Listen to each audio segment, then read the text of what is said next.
ਸਤਿ ਸ਼੍ਰੀ ਅਕਾਲ ਅੰਮ੍ਰਿਤਸਰ ਪੇਸ਼ ਨਿਊਜ਼ ਦੇਖ ਰਹੇ ਸਾਰੇ ਦਰਸ਼ਕਾਂ ਦਾ ਮੈਂ ਕਨਿਤਿਕਾ ਮਲਿਕ ਬਹੁਤ-ਬਹੁਤ ਸਵਾਗਤ ਕਰਦੀ ਹਾਂ ਤੇ ਅੱਜ ਆਪਾਂ ਪਹੁੰਚ ਚੁੱਕੇ ਹਾਂ ਤੀਤ ਫॉर ਲਾਈਫ ਡੈਂਟਲ ਕਲੀਨਿਕ ਜੋ ਕਿ ਜੌਸਨ ਹਸਪੀਟਲ ਦੇ ਇਨਸਾਈਡ ਹੈਗਾ। ਸੋ ਮੈਂ ਕਹਿ ਸਕਦੀ ਹਾਂ ਬਹੁਤ ਹੀ ਵਧੀਆ ਡੈਂਟਲ ਕਲੀਨਿਕ ਹੈਗਾ ਤੇ ਅੱਜ ਆਪਾਂ ਇੱਥੋਂ ਦੇ ਡਾਕਟਰ ਮਹਿਮਾ ਸਿੰਘ ਜੀ ਦੇ ਨਾਲ ਗੱਲਬਾਤ ਕਰਦੇ ਹਾਂ। ਤੇ ਸਤਿ ਸ਼੍ਰੀ ਅਕਾਲ ਮਾਮਾ, ਤੁਹਾਡਾ ਬਹੁਤ-ਬਹੁਤ ਸਵਾਗਤ ਕਰਦੀ ਹਾਂ। ਸਤਿ ਸ਼੍ਰੀ ਅਕਾਲ ਜੀ। ਹੈਲੋ एवरीवन, ਮੈਂ ਡਾਕਟਰ ਮਹਿਮਾ ਸਿੰਘ। ਅੱਜ ਮੈਂ ਤੁਹਾਡੇ ਸਾਰਿਆਂ ਨਾਲ ਡਿਸਕਸ ਕਰਨ ਜਾ ਰਹੀ ਹਾਂ ਕਾਮਨ ਡੈਂਟਲ ਪ੍ਰੋਬਲਮਸ ਬਾਰੇ ਤੇ ਉਹਨਾਂ ਦੇ ਸੋਲਿਊਸ਼ਨਸ ਬਾਰੇ। ਡਾਕਟਰ ਸਾਹਿਬ, ਜਿਵੇਂ ਕਿ ਅੱਜ ਕੱਲ੍ਹ ਡੈਂਟਲ ਪ੍ਰੋਬਲਮ ਬਹੁਤ ਹੀ ਜ਼ਿਆਦਾ ਮੈਂ ਕਹਿ ਸਕਦੀ ਕੈਜੂਅਲ ਹੋ ਚੁੱਕੀ ਹੋਈ ਹੈ ਵੈਸੇ ਤੇ ਲੋਕਾਂ ਨੂੰ ਮੋਸਟਲੀ ਹਰ ਇੱਕ ਏਜ ਗਰੁੱਪ ਨੂੰ ਸੈਂਸਿਟੀਵਿਟੀ ਦੀ ਬਹੁਤ ਜ਼ਿਆਦਾ ਪ੍ਰੋਬਲਮ ਆ ਰਹੀ ਹੈ। ਲਾਈਕ ਲੋਕਾਂ ਨੂੰ ਹੁਣ ਸੋਚਣਾ ਪੈਂਦਾ ਕਿ ਠੰਡਾ ਖਾਈਏ ਜਾਂ ਨਾ ਖਾਈਏ ਜਾਂ ਓਵਰ ਗਰਮ ਖਾਈਏ ਜਾਂ ਰਹਿਣ ਦੀਏ ਚੀਜ਼ਾਂ ਨੂੰ ਲੈ ਕੇ। ਹਾਂਜੀ ਜੀ, ਸਭ ਤੋਂ ਵੱਡੀ ਪ੍ਰੋਬਲਮ ਜੋ ਕਿ ਅੱਜ ਕੱਲ੍ਹ ਪੇਸ਼ੈਂਟਸ ਫੇਸ ਕਰ ਰਹੇ ਨੇ, ਤੁਹਾਡੇ ਸਾਰਿਆਂ 'ਚੋਂ ਵੀ ਕਿਸੇ ਨਾ ਕਿਸੇ ਨੇ ਆਪਣੀ ਲਾਈਫ ਦੇ ਵਿੱਚ ਇੱਕ ਨਾ ਇੱਕ ਵਾਰ ਇਹ ਚੀਜ਼ ਜ਼ਰੂਰ ਫੇਸ ਕੀਤੀ ਹੋਏਗੀ, ਜਿਹਨੂੰ ਅਸੀਂ ਕਹਿ ਰਹੇ ਹਾਂ ਸੈਂਸਿਟੀਵਿਟੀ। ਹੁਣ ਕੀ ਹੈ, ਤੁਸੀਂ ਕੁਝ ਠੰਡਾ ਖਾ ਰਹੇ ਹੋ, ਤੁਸੀਂ ਕੁਝ ਗਰਮ ਖਾ ਰਹੇ ਹੋ, ਇੱਕਦਮ ਤੁਹਾਡੇ ਦੰਦਾਂ ਵਿੱਚ ਜਾ ਕੇ ਉਹ ਚੀਜ਼ ਲੱਗ ਰਹੀ ਹੈ ਤੇ ਬਹੁਤ ਹੀ ਅਜੀਬ ਜਿਹੀ ਸੈਂਸੇਸ਼ਨ ਹੋ ਰਹੀ ਹੈ। ਇਹਦੇ ਵਿੱਚ ਪੇਨ ਕੰਟੀਨਿਊਸ ਨਹੀਂ ਰਹਿੰਦੀ। ਤੁਸੀਂ ਜਿਸ ਟਾਈਮ ਕੋਈ ਠੰਡੀ ਜਾਂ ਗਰਮ ਚੀਜ਼ ਖਾਧੀ ਹੈ ਉਹ ਜਾ ਕੇ ਲੱਗੀ ਹੈ ਤੁਹਾਡੇ ਦੰਦਾਂ ਨੂੰ ਅਤੇ ਉਹਦੀ ਵਜ੍ਹਾ ਤੋਂ ਸੈਂਸੇਸ਼ਨ ਹੋਈ ਹੈ। ਹਾਈਪਰ ਸੈਂਸਿਟੀਵਿਟੀ ਦੀ ਪ੍ਰੋਬਲਮ ਬਹੁਤ ਹੀ ਕਾਮਨ ਹੈ ਅਤੇ ਇਹਦੇ ਰੀਜ਼ਨਸ ਹੋ ਸਕਦੇ ਨੇ ਕਿ ਤੁਸੀਂ ਬਰਸ਼ਿੰਗ ਪ੍ਰੋਪਰ ਨਹੀਂ ਕਰ ਰਹੇ। ਹੁਣ ਜਿੱਦਾਂ ਬਰਸ਼ਿੰਗ ਆਪਾਂ ਸਾਰੇ ਸਮਝਦੇ ਹਾਂ ਕਿ ਜਿੰਨੀ ਫੋਰਸਫੁਲੀ ਬਰਸ਼ ਕਰਾਂਗੇ, ਜਿੰਨੀ ਦੇਰ ਵਾਸਤੇ ਬਰਸ਼ ਕਰਾਂਗੇ, ਓਨੇ ਸਾਡੇ ਦੰਦ ਜ਼ਿਆਦਾ ਕਲੀਨ ਹੋਣਗੇ, ਜਦ ਕਿ ਇੱਦਾਂ ਨਹੀਂ ਹੁੰਦਾ। ਟੈਕਨੀਕ ਬਹੁਤ ਜ਼ਰੂਰੀ ਹੈ ਕਿ ਤੁਸੀਂ ਬਰਸ਼ਿੰਗ ਕਰ ਕਿੱਦਾਂ ਰਹੇ ਹੋ। ਅਤੇ ਜਦੋਂ ਅਸੀਂ ਬਹੁਤ ਫੋਰਸਫੁਲੀ ਬਰਸ਼ ਕਰਦੇ ਹਾਂ, ਸਾਡੇ ਦੰਦਾਂ ਦੀ ਉੱਪਰਲੀ ਜਿਹੜੀ ਲੇਅਰ ਹੈਗੀ ਹੈ ਉਹ ਉਤਰ ਜਾਂਦੀ ਹੈ ਅਤੇ ਕੁਛ ਵੀ ਠੰਡਾ ਜਾਂ ਗਰਮ ਖਾਂਦੇ ਹਾਂ ਉਹ ਇੱਕਦਮ ਦੰਦਾਂ ਨੂੰ ਜਾ ਕੇ ਲੱਗਦਾ। ਜਿਵੇਂ ਕਿ ਅੱਜ ਕੱਲ੍ਹ ਮੈਂ ਕਹਿ ਸਕਦੀ ਛੋਟੀ ਏਜ ਗਰੁੱਪ ਦੇ ਬੱਚੇ ਵੀ, ਜੇਕਰ ਤੁਸੀਂ ਲੈ ਲਓ 5-6 ਸਾਲ ਦੇ ਬੱਚੇ, ਉਹਨਾਂ ਨੂੰ ਵੀ ਸੈਂਸਿਟੀਵਿਟੀ ਦੀ ਪ੍ਰੋਬਲਮ ਆ ਚੁੱਕੀ ਹੋਈ ਹੈ ਅਤੇ ਕਿ ਪ੍ਰੋਪਰ ਬਰਸ਼ਿੰਗ ਕਾਰਨ ਇਹ ਚੀਜ਼ ਆ ਰਹੀ ਹੈ। ਹਾਂਜੀ, ਬਰਸ਼ਿੰਗ ਵੀ ਇੱਕ ਕਾਰਨ ਹੈ, ਇਹਦੇ ਹੋਰ ਵੀ ਬਹੁਤ ਕਾਰਨ ਨੇ। ਹੁਣ ਕਈਆਂ ਨੂੰ ਆਦਤ ਹੁੰਦੀ ਹੈ ਆਪਣੇ ਟੁੱਥ ਗ੍ਰਾਈਂਡ ਕਰਨ ਦੀ, ਅਨਇੰਟੈਂਸ਼ਨਲੀ, ਸਾਨੂੰ ਪਤਾ ਨਹੀਂ ਲੱਗਦਾ, ਅਸੀਂ ਸਟਰੈਸ 'ਚ ਹਾਂ, ਬਹੁਤ ਇਹਦੇ ਰੀਜ਼ਨਸ ਹੋ ਸਕਦੇ ਨੇ। ਅਸੀਂ ਬੈਠੇ ਬੈਠੇ ਆਪਣੇ ਦੰਦ ਆਪਸ ਵਿੱਚ ਰਗੜ ਰਹੇ ਹਾਂ, ਉਹਦੇ ਕਾਰਨ ਵੀ ਦੰਦਾਂ ਦੀ ਉੱਪਰਲੀ ਲੇਅਰ ਜਿਹੜੀ ਹੈ ਲੱਥ ਜਾਂਦੀ ਹੈ ਅਤੇ ਉਹਦੇ ਕਾਰਨ ਵੀ ਅਸੀਂ ਕੁਛ ਵੀ ਖਾਂਦੇ ਹਾਂ ਉਹ ਇੱਕਦਮ ਠੰਡਾ ਜਾਂ ਗਰਮ ਸਾਡੇ ਦੰਦਾਂ ਨੂੰ ਜਾ ਕੇ ਲੱਗਦਾ। ਕੁਛ ਐਸਿਡਿਕ ਫੂਡਸ ਖਾਂਦੇ ਹਾਂ, ਜਿਵੇਂ ਕਿ ਕਈ ਲੋਕ ਕਹਿੰਦੇ ਨੇ ਅਸੀਂ ਨਿੰਬੂ ਲੈਂਦੇ ਹਾਂ, ਸਵੇਰੇ ਨਿੰਬੂ ਦਾ ਪਾਣੀ ਲੈਂਦੇ ਹਾਂ, ਰਸ ਲੈਂਦੇ ਹਾਂ, ਉਹ ਸਾਡੇ ਦੰਦਾਂ ਨੂੰ ਲੱਗਦਾ।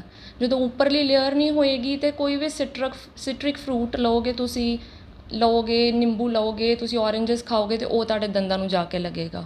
ਅਤੇ ਕੋਈ ਪਲਾਕ ਬਿਲਟਅਪ ਹੈ ਤੁਹਾਡੇ, ਤੁਸੀਂ ਦੰਦਾਂ ਦੀ ਸਫਾਈ ਨਹੀਂ ਰੱਖ ਰਹੇ, ਬਹੁਤ ਜ਼ਿਆਦਾ ਤੁਹਾਡੇ ਕਰੇੜਾ ਜੰਮਿਆ ਹੋਇਆ, ਉਹਦੀ ਵਜ੍ਹਾ ਤੋਂ ਵੀ ਸੈਂਸਿਟੀਵਿਟੀ ਦੀ ਪ੍ਰੋਬਲਮ ਆਉਂਦੀ ਹੈ। ਅਤੇ ਮੈਕਸੀਮਮ ਵੈਸੇ ਕਿੰਨੇ ਟਾਈਮ ਪੀਰੀਅਡ ਵਾਸਤੇ ਸਾਨੂੰ ਬਰਸ਼ਿੰਗ ਕਰਨੀ ਚਾਹੀਦੀ ਹੈ?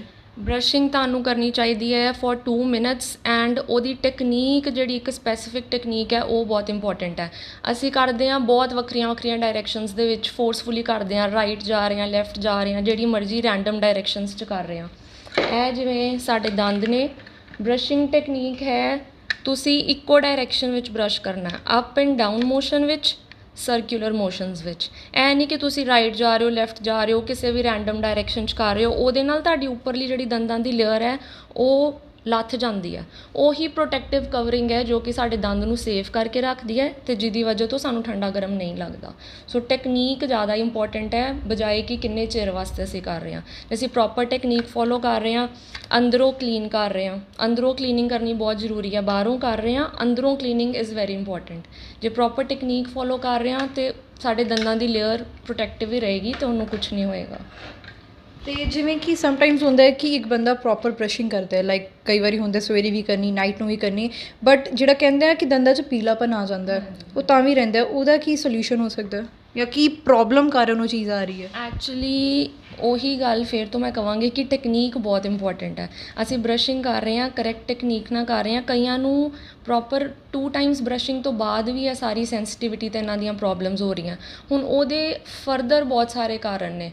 ਤੁਹਾਡੇ ਪਲਾਕ ਬਿਲਟਅਪ ਬਹੁਤ ਦੇਰ ਦਾ ਪਹਿਲਾਂ ਤੋਂ ਹੋਇਆ, ਬਹੁਤ ਜ਼ਿਆਦਾ ਤੁਹਾਡੇ ਕਰੇੜਾ ਜੰਮਿਆ ਹੋਇਆ, ਉਹਦੇ ਵਾਸਤੇ ਤੁਸੀਂ ਆਪਣੇ ਡੈਂਟਿਸਟ ਨੂੰ ਪ੍ਰਿਸਕ੍ਰਾਈਬਡ ਹੈ ਕਿ ਐਵਰੀ 6 ਮੰਥਸ ਤੁਸੀਂ ਡੈਂਟਿਸਟ ਨੂੰ ਜ਼ਰੂਰ ਵਿਜ਼ਿਟ ਕਰਨਾ ਹੈ ਦੰਦਾਂ ਦੀ ਸਫਾਈ ਵਾਸਤੇ, ਜਿਹਨੂੰ ਕਿ ਆਪਾਂ ਸਕੇਲਿੰਗ ਕਹਿੰਦੇ ਹਾਂ। ਕਈ ਵਾਰੀ ਉਹ ਜਿਵੇਂ ਦਾ ਪਲਾਕ ਬਿਲਟਅਪ ਹੁੰਦਾ ਉਹ ਸਾਡੇ ਟੁੱਥ ਬਰਸ਼ਿੰਗ ਦੇ ਨਾਲ ਨਹੀਂ ਨਿਕਲ ਸਕਦਾ, ਐਵੇਂ ਦਾ ਮਤਲਬ ਪਲਾਕ ਬਿਲਟਅਪ ਹੋ ਜਾਂਦਾ। ਉਹ ਫਿਰ ਸਾਡੇ ਕੋਲ ਸਪੈਸ਼ਲਾਈਜ਼ਡ ਟੈਕਨੀਕਸ ਨੇ, ਅਲਟਰਾਸੋਨਿਕ ਮਸ਼ੀਨਸ ਨੇ, ਜਿਨ੍ਹਾਂ ਨਾਲ ਅਸੀਂ ਸਫਾਈ ਕਰਦੇ ਹਾਂ, ਉਹ ਚੀਜ਼ ਉਦੋਂ ਹੀ ਨਿਕਲ ਸਕਦੀ ਹੈ। ਸੋ ਹਰ ਇੱਕ ਵਾਸਤੇ ਅਸੀਂ ਜ਼ਰੂਰ ਪ੍ਰਿਸਕ੍ਰਾਈਬ ਕਰਦੇ ਹਾਂ ਕਿ ਤੁਸੀਂ ਐਵਰੀ 6 ਮੰਥਸ ਡੈਂਟਿਸਟ ਨੂੰ ਜ਼ਰੂਰ ਵਿਜ਼ਿਟ ਕਰੋ। ਉਹ ਤੁਹਾਨੂੰ ਦੱਸਣਗੇ ਤੁਹਾਡੇ ਕੀ ਪ੍ਰੋਬਲਮਸ ਨੇ। ਜੇ ਤੁਹਾਡੇ ਕਰੇੜਾ ਜੰਮਿਆ ਹੋਇਆ ਉਹ ਸਪੈਸੀਫਿਕ ਸਾਡੀ ਜਿਹੜੀ ਇੰਸਟਰੂਮੈਂਟਸ ਨੇ ਉਹਨਾਂ ਨਾਲ ਹੀ ਨਿਕਲੇਗਾ ਅਤੇ ਉਹਦੇ ਨਾਲ ਤੁਹਾਡੀ ਫਰਦਰ ਗਮ ਡਿਜ਼ੀਜ਼ਸ ਪ੍ਰੀਵੈਂਟ ਹੋਣਗੀਆਂ। ਜਿਹੜੇ ਗਮਸ ਥੱਲੇ ਆ ਜਾਂਦੇ ਆਪਣੇ ਲੈਵਲ ਤੋਂ ਉਹਦੇ ਕਾਰਨ ਵੀ ਸੈਂਸਿਟੀਵਿਟੀ ਹੁੰਦੀ ਆ। ਗਮਸ ਆਪਣੇ ਲੈਵਲ 'ਤੇ ਨਹੀਂ ਹੈ, ਥੱਲੇ ਆ ਗਏ ਨੇ, ਉਹਦੇ ਕਾਰਨ ਵੀ ਰੂਟਸ ਐਕਸਪੋਜ਼ ਹੋ ਜਾਂਦੀਆਂ ਅਤੇ ਸੈਂਸਿਟੀਵਿਟੀ ਹੁੰਦੀ ਆ। ਇਹ ਸਾਰੀ ਪ੍ਰੋਬਲਮਸ ਨੂੰ ਪ੍ਰੀਵੈਂਟ ਕਰਨ ਲਈ ਐਵਰੀ 6 ਮੰਥਸ ਡੈਂਟਿਸਟ ਨੂੰ ਵਿਜ਼ਿਟ ਕਰਨਾ ਬਹੁਤ ਜ਼ਰੂਰੀ ਆ। ਅਤੇ ਇੱਕ ਚੀਜ਼ ਮੈਂ ਹੋਰ ਪੁੱਛਣਾ ਚਾਹੂੰਗੀ, ਜਿਵੇਂ ਕਿ ਕੰਟੀਨਿਊਸ ਕਈ ਪੇਸ਼ੈਂਟਸ ਹੁੰਦੇ, ਕੰਟੀਨਿਊਸ ਪੇਨ ਹੁੰਦੀ ਹੈ ਉਹਨਾਂ ਦੇ ਦੰਦਾਂ 'ਚ। ਮੈਂ ਕਹਿ ਸਕਦੀ ਹਾਂ ਕਈ ਹੋਮ ਰੈਮੀਡੀਜ਼ ਵੀ ਸਟਾਰਟਅਪ ਕਰ ਦਿੰਦੇ ਆ ਬਟ ਫਰਕ ਨਹੀਂ ਪੈਂਦਾ ਉਹਨਾਂ ਨੂੰ। ਅਤੇ ਇਹ ਕਿਸ ਚੀਜ਼ ਕਾਰਨ ਹੋ ਜਾਂਦੀ ਹੈ ਉਹਨਾਂ ਨੂੰ ਡੇਲੀ ਇਸ਼ੂ ਹੈ ਪ੍ਰੋਬਲਮ ਤੀਦ ਦਾ? ਦੇਖੋ, ਇਹ ਚੀਜ਼ ਨੂੰ ਰਿਕਗਨਾਈਜ਼ ਕਰਨਾ ਬਹੁਤ ਜ਼ਰੂਰੀ ਹੈ, ਪਹਿਚਾਨਣਾ। ਇੱਕ ਹੁੰਦੀ ਹੈ ਸ਼ਾਰਟ ਟਰਮ ਪੇਨ, ਜੋ ਅਸੀਂ ਸੈਂਸਿਟੀਵਿਟੀ ਦਾ ਟੌਪਿਕ ਡਿਸਕਸ ਕੀਤਾ ਹੈ ਕਿ ਇੱਕਦਮ ਕੁਝ ਖਾਧਾ ਅਤੇ ਪੇਨ ਹੋਈ, ਉਸ ਤੋਂ ਬਾਅਦ ਪੇਨ ਹਟ ਗਈ, ਉਹ ਸੈਂਸਿਟੀਵਿਟੀ ਹੈ। ਪਰ ਜੇ ਤੁਹਾਨੂੰ ਕੰਟੀਨਿਊਅਸ ਪੇਨ ਹੋਈ ਜਾ ਰਹੀ ਹੈ 2-3 ਦਿਨਾਂ ਵਾਸਤੇ, ਤੁਸੀਂ ਕੁਝ ਖਾਧਾ ਉਸ ਤੋਂ ਬਾਅਦ ਵੀ ਕੰਟੀਨਿਊਅਸ ਹੈ ਪੇਨ, ਉਹ ਪੇਨ ਫਿਰ ਇਹ ਹੈਗਾ ਕਿ ਤੁਹਾਡੇ ਦੰਦਾਂ ਵਿੱਚ ਕੈਵਿਟੀ ਬਣ ਚੁੱਕੀ ਹੈ। ਕੈਵਿਟੀ ਜਿਹੜੀ ਹੈ ਤੁਹਾਡੇ ਨਸਾਂ ਵਿੱਚ, ਸਾਡੇ ਦੰਦਾਂ ਵਿੱਚ ਨਸਾਂ ਹੁੰਦੀਆਂ, ਨਸਾਂ ਤੱਕ ਜਿਹੜੀ ਹੈ ਕੈਵਿਟੀ ਜਾ ਚੁੱਕੀ ਆ। ਉਹਦੀ ਵਜ੍ਹਾ ਤੋਂ ਕੀ ਹੈ, ਪੇਨ ਜਿਹੜੀ ਹੈ ਕੰਟੀਨਿਊਅਸ ਰਹਿੰਦੀ ਹੈ, ਬਹੁਤ ਸ਼ਾਰਪ ਰਹਿੰਦੀ ਹੈ। ਉਹ 3 ਤੋਂ 4 ਦਿਨਾਂ ਵਾਸਤੇ ਕੰਟੀਨਿਊਅਸ ਰਹੇਗੀ ਅਤੇ ਉਹੋ ਜਿਹੀ ਪੇਨ ਜਿਹੜੀ ਹੈ ਉਹ ਰਾਤ ਦੇ ਟਾਈਮ ਜ਼ਿਆਦਾ ਵੱਧਦੀ ਹੈ। ਕਈ ਪੇਸ਼ੈਂਟ ਸਾਡੇ ਕੋਲ ਆਉਂਦੇ ਨੇ ਕਿ ਅਸੀਂ ਜਦੋਂ ਸੌਂਦੇ ਹਾਂ, ਅਸੀਂ ਜਦੋਂ ਲੇਟਦੇ ਹਾਂ ਤਾਂ ਪੇਨ ਦੀ ਇੰਟੈਂਸਿਟੀ ਵੱਧ ਜਾਂਦੀ ਆ। ਉਹ ਸ਼ਾਰਪ ਪੇਨ ਉਹ ਹੈਗੀ ਹੈ, ਉਹਦੇ ਵਾਸਤੇ ਟਰੀਟਮੈਂਟ ਹੈ ਰੂਟ ਕੈਨਾਲ ਟਰੀਟਮੈਂਟ, ਜੋ ਕਿ ਤੁਹਾਨੂੰ ਇਹੋ ਜਿਹੀ ਜੇ ਪੇਨ ਹੋਵੇ ਤੁਹਾਨੂੰ ਉਸੇ ਵੇਲੇ ਡੈਂਟਿਸਟ ਕੋਲ ਜਾਣਾ, ਕੋਈ ਹੋਮ ਰੈਮੀਡੀਜ਼ ਨਹੀਂ ਟਰਾਈ ਕਰਨੀਆਂ। ਬਹੁਤ ਪੇਸ਼ੈਂਟਸ ਆਉਂਦੇ ਨੇ ਜੀ ਅਸੀਂ ਲੌਂਗ ਰੱਖ ਲਿਆ, ਉਹਦੇ ਨਾਲ ਸਾਨੂੰ ਫ਼ਰਕ ਪੈ ਗਿਆ, ਬਟ ਉਹ ਬਹੁਤ ਸ਼ਾਰਟ ਟਰਮ ਰੈਮੀਡੀਜ਼ ਨੇ। ਤੁਸੀਂ ਪੇਨ ਕਿਲਰ ਲਓਗੇ, ਐਂਟੀਬਾਇਓਟਿਕ ਲਓਗੇ, that is for very short term, ਉਹ ਤੁਹਾਨੂੰ ਉਸ ਟਾਈਮ ਠੀਕ ਰਹੇਗਾ। ਬਟ ਇਹਦਾ ਇਲਾਜ ਹੈਗਾ ਰੂਟ ਕੈਨਾਲ ਟਰੀਟਮੈਂਟ, ਜੋ ਕਿ ਤੁਸੀਂ ਉਸੇ ਵੇਲੇ ਡੈਂਟਿਸਟ ਨੂੰ ਵਿਜ਼ਿਟ ਕਰਨਾ। ਉਹ ਤੁਹਾਡੀ ਪੂਰੀ ਦੰਦ ਖੋਲ੍ਹਣਗੇ, ਨਸਾਂ ਤੱਕ ਤੁਹਾਡੀ ਡੀਪ ਕਲੀਨਿੰਗ ਹੋਏਗੀ, ਫਿਰ ਤੁਹਾਡਾ ਜਿਹੜਾ ਉਹੀ ਦੰਦ ਆ ਉਹ ਉਸੇ ਤਰ੍ਹਾਂ ਨੋਰਮਲ ਰਿਸਟੋਰ ਹੋ ਜਾਏਗਾ। ਉਹ 3 to 4 ਸਿਟਿੰਗਸ ਦਾ ਪ੍ਰੋਸੀਜਰ ਹੈ, ਤੁਹਾਡਾ ਉਹੀ ਦੰਦ ਬਚ ਜਾਏਗਾ ਅਤੇ ਉਹ ਉਸੇ ਤਰ੍ਹਾਂ ਹੀ ਵਰਕ ਕਰੇਗਾ ਜਿੱਦਾਂ ਉਹ ਪਹਿਲਾਂ ਵਰਕ ਕਰ ਰਿਹਾ ਸੀ। ਕਈ ਵਾਰੀ ਲਾਈਕ ਹੁੰਦੇ ਕਿ ਲੋਕੀ ਬਰਸ਼ ਕਰਦੇ ਆ ਐਂਡ ਉਹਨਾਂ ਦੇ ਤੀਤ 'ਚੋਂ ਬਲੱਡ ਆਉਣਾ ਇੱਕਦਮ ਸਟਾਰਟ ਹੋ ਜਾਂਦਾ, ਉਹਨਾਂ ਦੇ ਗਮਸ ਕਹਿ ਸਕਦੇ ਹਾਂ ਮਸੂੜੇ ਵੀ ਫੁੱਲ ਜਾਂਦੇ ਕਈ ਵਾਰੀ, ਅਤੇ ਉਹ ਕਿਸ ਚੀਜ਼ ਕਾਰਨ ਹੋ ਜਾਂਦਾ? ਦੇਖੋ, ਇਹ ਵੀ ਬਹੁਤ ਹੀ ਕਾਮਨ ਪ੍ਰੋਬਲਮ ਹੈ ਜਿਹਦੇ ਕਾਰਨ ਸਾਡੇ ਕੋਲ ਪੇਸ਼ੈਂਟਸ ਆਉਂਦੇ ਨੇ। ਬਲੀਡਿੰਗ ਫਰੋਮ ਗਮਸ, ਤੁਸੀਂ ਬਰਸ਼ਿੰਗ ਕਰ ਰਹੇ ਹੋ, ਤੁਸੀਂ ਨੋਟਿਸ ਕਰ ਰਹੇ ਹੋ ਇੱਕਦਮ ਤੁਹਾਡੇ ਦੰਦਾਂ 'ਚੋਂ ਖੂਨ ਨਿਕਲਣ ਲੱਗ ਪਿਆ, ਉਹ ਵੀ ਇੱਕ ਅਲਾਰਮਿੰਗ ਸਿਚੁਏਸ਼ਨ ਹੈ। ਉਹਦੇ ਵਿੱਚ ਵੀ ਤੁਸੀਂ ਵੇਟ ਨਹੀਂ ਕਰਨੀ, ਤੁਸੀਂ ਹੋਮ ਰੈਮੀਡੀਜ਼ ਨਹੀਂ ਟਰਾਈ ਕਰਨੀਆਂ, ਉਸੇ ਵੇਲੇ ਡੈਂਟਿਸਟ ਨੂੰ ਵਿਜ਼ਿਟ ਕਰਨਾ। ਉਹ ਕਾਹਦੇ ਕਾਰਨ ਹੈ? ਕਰੇੜੇ ਕਾਰਨ, ਅਗੇਨ ਪਲਾਕ ਜਿਹਨੂੰ ਅਸੀਂ ਕਹਿੰਦੇ ਹਾਂ। ਤੁਸੀਂ ਬਰਸ਼ਿੰਗ ਕਰ ਰਹੇ ਹੋ, ਤੁਸੀਂ ਕਹਿੰਦੇ ਹੋ ਆ ਕੇ ਮੈਂ 2 ਟਾਈਮਸ ਬਰਸ਼ ਕਰ ਰਹੀ ਹਾਂ ਸਵੇਰੇ ਸ਼ਾਮ, ਫਿਰ ਵੀ ਮੇਰੇ ਕਿੱਦਾਂ ਪਲਾਕ ਬਿਲਟਅਪ ਹੋ ਸਕਦਾ? ਪਲਾਕ ਬਿਲਟਅਪ ਦਾ ਕੋਈ ਰੀਜ਼ਨ ਨਹੀਂ ਹੁੰਦਾ, ਉਹ ਹਰ ਇੱਕ ਬੋਡੀ ਦੀ ਆਪਣੀ ਆਪਣੀ ਟੈਂਡੈਂਸੀ ਹੈ। ਕਈ ਬੋਡੀਜ਼ ਦੇ ਵਿੱਚ ਪਲਾਕ ਬਿਲਟਅਪ ਜ਼ਿਆਦਾ ਹੁੰਦਾ ਹੈ ਦੂਜਿਆਂ ਨਾਲੋਂ। ਉਹ ਜਦੋਂ ਹੌਲੀ ਹੌਲੀ ਕਰੇੜਾ ਜੰਮਦਾ, ਉਹ ਕੀ ਹੈ, ਕਰੇੜੇ ਨੇ ਆਪਣੀ ਜਗ੍ਹਾ ਬਣਾਉਣੀ ਹੈ। ਉਹ ਤੁਹਾਡੇ ਦੰਦਾਂ ਦੇ ਆਸ-ਪਾਸ ਜਦੋਂ ਜੰਮੇਗਾ, ਉਹਨੇ ਤੁਹਾਡੀ ਜਿਹੜੀਆਂ ਗਮਸ ਆ ਉਹਨਾਂ ਨੂੰ ਥੱਲੇ ਲੈ ਜਾਣਾ ਆਪਣੇ ਲੈਵਲ ਤੋਂ, ਅਤੇ ਤੁਹਾਡੀਆਂ ਗਮਸ ਨੂੰ ਲੂਜ਼ ਕਰ ਦੇਣਾ। ਹੌਲੀ ਹੌਲੀ ਤੁਹਾਡੀਆਂ ਗਮਸ ਲੂਜ਼ ਹੋ ਗਈਆਂ, ਤੁਹਾਡੀ ਗਮਸ ਜਿਹੜੀਆਂ ਆਪਣੇ ਟੀਥ ਦੇ ਲੈਵਲ ਤੋਂ ਥੱਲੇ ਚੱਲ ਗਈਆਂ, ਉਹਦੇ ਨਾਲ ਹੌਲੀ ਹੌਲੀ ਤੁਹਾਡੇ ਜਿਹੜੇ ਦੰਦ ਨੇ ਉਹ ਵੀ ਹਿੱਲਣੇ ਸ਼ੁਰੂ ਹੋ ਜਾਣਗੇ, ਅਤੇ ਉਹਦੇ ਕਾਰਨ ਕੀ ਹੈ, ਗਮਸ ਫੁੱਲ ਜਾਂਦੇ ਨੇ, ਰੈਡਨੈਸ ਆ ਜਾਂਦੀ ਆ ਗਮਸ 'ਚ। ਫਿਰ ਤੁਸੀਂ ਜਰਾ ਜਾ ਵੀ ਉਹਨੂੰ ਟੱਚ ਕਰ ਦਿਓ ਬਰਸ਼ਿੰਗ ਨਾਲ ਜਾਂ ਕਿਸੇ ਵੀ ਚੀਜ਼ ਨਾਲ, ਉਹ ਇੰਨੀਆਂ ਸੈਂਸਿਟਿਵ ਹੋ ਜਾਂਦੀਆਂ ਕਿ ਉਹਨਾਂ 'ਚੋਂ ਬਲੀਡਿੰਗ ਹੋਣ ਲੱਗ ਪੈਂਦੀ ਹੈ। ਉਸ ਕੇਸ ਵਿੱਚ ਵੀ ਸਿੱਧਾ ਡੈਂਟਿਸਟ ਨੂੰ ਵਿਜ਼ਿਟ ਕਰਨਾ ਹੈ। ਸਾਡੇ ਕੋਲ ਸਪੈਸ਼ਲਾਈਜ਼ਡ ਮਸ਼ੀਨਸ ਨੇ ਜਿਨ੍ਹਾਂ ਨਾਲ ਅਸੀਂ ਡੀਪ ਕਲੀਨਿੰਗ ਕਰਦੇ ਹਾਂ ਦੰਦਾਂ ਦੀ, ਪਲਾਕ ਤੁਹਾਡਾ ਰਿਮੂਵ ਹੁੰਦਾ, ਫਿਰ ਹੌਲੀ ਹੌਲੀ ਗਮਸ ਦੀ ਸਟਰੈਂਥ ਜਿਹੜੀ ਹੈ ਵਾਪਸ ਆਪਣੇ ਲੈਵਲ 'ਤੇ ਆ ਜਾਂਦੀ ਹੈ। ਉਹਨੂੰ ਚੀਜ਼ ਨੂੰ, ਪ੍ਰੋਸੀਜਰ ਨੂੰ ਟਾਈਮ ਚਾਹੀਦਾ। ਜਦੋਂ ਬਹੁਤ ਚੀਜ਼ ਹੱਦੋਂ ਵੱਧ ਖਰਾਬ ਹੋ ਗਈ ਹੈ, ਇਹਨੂੰ ਆਪਾਂ ਜਿੰਜੀਵਾਈਟਸ ਕਹਿੰਦੇ ਹਾਂ ਆਪਣੀ ਲੈਂਗੁਏਜ ਵਿੱਚ, ਕਿ ਤੁਹਾਡੀ ਇਨਫਲਾਮੇਸ਼ਨ ਗਮਸ ਦੀ ਇੰਨੀ ਜ਼ਿਆਦਾ ਹੋ ਗਈ ਹੈ ਕਿ ਹੁਣ ਕੋਈ ਮੈਥਡ ਨਹੀਂ ਰਹਿ ਗਿਆ, ਕਲੀਨਿੰਗ ਨਾਲ ਵੀ ਨਹੀਂ ਉਹ ਠੀਕ ਹੋ ਰਹੀ, ਫਿਰ ਸਾਡੇ ਕੋਲ ਲਾਸਟ ਰਿਜ਼ੋਰਟ ਰਹਿੰਦਾ ਹੈ, ਇੱਕ ਸਰਜੀਕਲ ਪ੍ਰੋਸੀਜਰ ਹੈ ਗਮ ਗ੍ਰਾਫਟਿੰਗ, ਫਿਰ ਅਸੀਂ ਉਹ ਕਰਦੇ ਹਾਂ।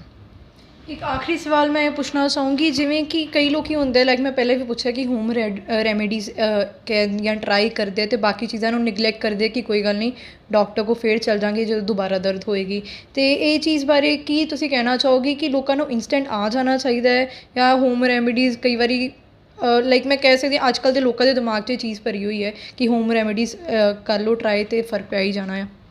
ਨਹੀਂ ਆਫ ਕੋਰਸ ਇਹ ਗੱਲ ਬਹੁਤ ਹੀ ਜ਼ਰੂਰੀ ਹੈ। ਮੈਂ ਸਾਰਿਆਂ ਨੂੰ ਮੈਸੇਜ ਦੇਣਾ ਚਾਹਾਂਗੀ ਕਿ ਅਸੀਂ ਸੋਚਦੇ ਹਾਂ ਕਿ ਅਸੀਂ ਇਹਨੂੰ ਅਵੋਇਡ ਕਰ ਲਾਂਗੇ। ਅਸੀਂ ਸਾਰੇ ਬਹੁਤ ਬਿਜ਼ੀ ਹਾਂ, ਡੇਲੀ ਟੂ ਡੇਲੀ ਲਾਈਫ ਦੇ ਇਹੋ ਜਿਹੇ ਇਵੈਂਟਸ ਹੁੰਦੇ ਆ ਕਿ ਅਸੀਂ ਉਸ ਚੀਜ਼ ਨੂੰ ਇਗਨੋਰ ਕਰੀ ਜਾਂਦੇ ਹਾਂ। ਅਸੀਂ ਐਂਟੀਬਾਇਓਟਿਕਸ ਖਾ ਲਾਂਗੇ, 10 ਦਿਨ ਖਾ ਲਾਂਗੇ, 15 ਦਿਨ ਖਾ ਲਾਂਗੇ, ਪੇਨ ਕਿਲਰਸ ਖਾ ਲਾਂਗੇ। ਕਈ ਲੋਕ ਕਹਿੰਦੇ ਨੇ ਉਹੀ ਜਿੱਦਾਂ ਅਸੀਂ ਲੌਂਗ ਰੱਖ ਲਿਆ, ਅਸੀਂ ਲੌਂਗ ਦਾ ਤੇਲ ਲਗਾ ਲਿਆ, ਸਾਨੂੰ ਆਰਾਮ ਮਿਲ ਗਿਆ।